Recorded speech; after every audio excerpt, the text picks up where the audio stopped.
The British Catholic Church apologizes to many women who, in the decades following World War II, were advised by Catholic religious to give their children up for adoption.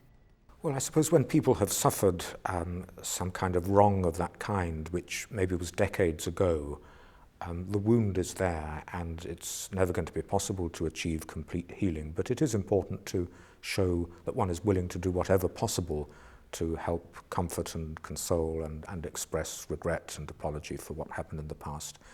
These adoptions were arranged through not only Catholic churches, but Anglican and Salvation Army churches as well, who genuinely thought it would benefit the children to be raised within a stable family setting, rather than alone by the teenage mothers. As a result, thousands of children were given up for adoption, with numbers peaking in 1968, with 16,000 babies born to unmarried women who were offered in adoption. We can only ever make decisions in the light of our understanding, and I'm sure there are all sorts of blind spots in our understanding now. We can't be judgmental about the past. We probably make all sorts of mistakes too. We just hope that we don't do too much damage, and that if we do, then in the future there'll be people who will be able to reach out in this way and make amends.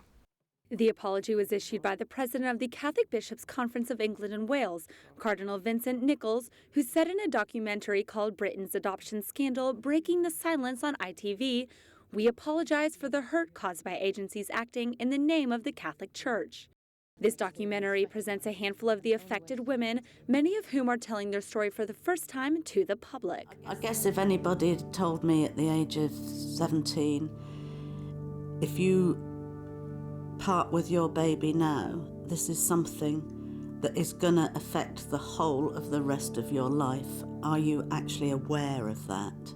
It's always good to draw attention to something that has perhaps been mishandled in the past, so that for one thing, it avoids the risk of it happening again in the future and makes people more sensitive and more understanding, perhaps, of the hurt that people have felt. The hope is this apology will inspire more compassion and less judgment into the future, especially about situations that one has not personally experienced themselves.